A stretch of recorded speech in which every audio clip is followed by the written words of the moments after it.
আসসালামু আলাইকুম ওরহমতুল্লাহ। ইমনুর ইসলামী ওয়ার্ল্ডে আপনাদের সকলকে স্বাগতম। শুরু করছি বিষয়ভিত্তিক হাদিসসমূহ বিশেষ পাঠ পর্ব 5। আলোচ্য অধ্যায় পবিত্রতা অর্জন ও সালাত। আলোচ্য বিষয় উজুতে এক অঙ্গ কতবার ন্যূনতম ধুতে হবে। আলোচ্য হাদিস সংখ্যা 4টি। আউযু বিল্লাহি মিনাশ শাইতানির রাজিম। বিসমিল্লাহির রহমানির রহিম। হে আল্লাহ, আপনার কাছে বিতাড়িত শয়তান থেকে আশ্রয় প্রার্থনা করছি। পরম করুণাময় অসীম দয়ালু আল্লাহর নামে শুরু করছি। আজকের আলোচ্য বিষয়টি হচ্ছে উজুতে এক অঙ্গ কতবার ন্যূনতম ধুতে হবে। সহিহ বুখারী তাওহীদ পাবলিকেশন হাদিস নম্বর 157, পরিচ্ছেদ 4/22। উজুর মধ্যে একবার করে ধৌত করা। ইবনু আব্বাস রাদিয়াল্লাহু তাআলা আনহু হতে বর্ণিত, তিনি বলেন, নবী সাল্লাল্লাহু আলাইহি ওয়াসাল্লাম এক উজুতে একবার করে ধুয়েছেন। আধুনিক প্রকাশনী 154 নং হাদিস, ইসলামিক ফাউন্ডেশন 159 নং হাদিস। হাদিসে মান সহিহ, বর্ণনাকারী আব্দুল্লাহ ইবনে আব্বাস রাদিয়াল্লাহু তাআলা আনহু।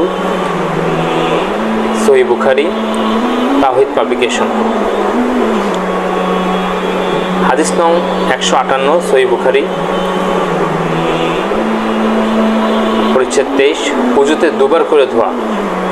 আব্দুল্লাহ ইবন যায়েদ রাদিয়াল্লাহু তাআলা আনহু হতে বর্ণিত, তিনি বলেন, নবী সাল্লাল্লাহু আলাইহি ওয়াসাল্লাম উজুতে দুবার করে ধুয়েছেন। আধুনিক প্রকাশনী 155 নং হাদিস, ইসলামিক ফাউন্ডেশন 160 নং হাদিস।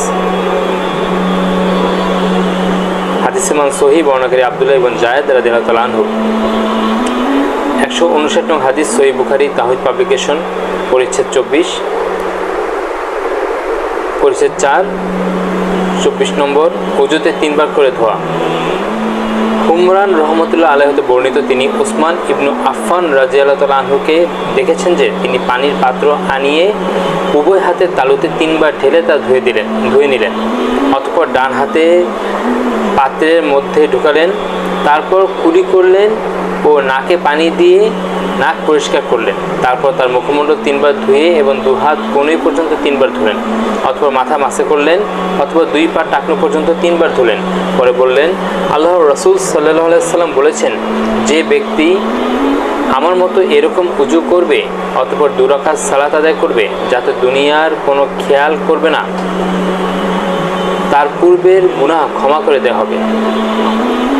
160, 164, 1934, 6433 মুসলিম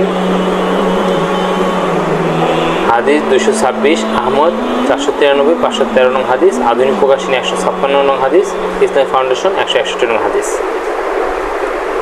হাদিস মান সহিহ, বর্ণনাকারী হুমরান ইবনু আব্বান রহমতুল্লাহ আলাইহি। সহিহ বুখারী তাওহীদ পাবলিকেশন, সহিহ বুখারী তাওহীদ পাবলিকেশন 164 নং হাদিস, পরিচ্ছেদ 4/28 নম্বর। উজুর সময় কুলি করা। উসমান ইবনু আফফান রাদিয়াল্লাহু তাআলা আনহু এর মুক্ত করা দাস হুমরান রহমতুল্লাহ আলাইহি হতে বর্ণিত, তিনি ওসমান রাদিয়াল্লাহু তাআলা আনহুকে উজুর পানি আনাতে দেখলেন। অতঃপর তিনি সে পাত্র হতে উভয় হাতের উপর পানি ঢেলে তা 3 বার ধুলেন। অতঃপর তার ডান হাত পানিতে ঢুকালেন, অতঃপর কুলি করলেন এবং নাকে পানি দিয়ে নাক ঝাড়লেন। অতঃপর তার মুখমণ্ডল 3 বার এবং উভয় হাত কনুই পর্যন্ত 3 বার ধুলেন। অতঃপর মাথা মাসে করলেন।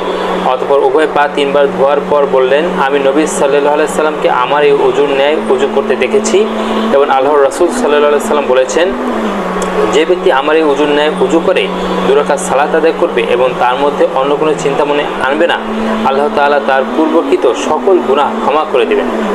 159 নং হাদিস, আধুনিক প্রকাশনী 160, ইসলামিক ফাউন্ডেশন 165 নং হাদিস। হাদিসে মান সহিহ, বর্ণনাকারী হুমরান ইবনু আব্বান রহমতুল্লাহ আলাইহি। সহিহ বুখারী তাওহীদ পাবলিকেশন।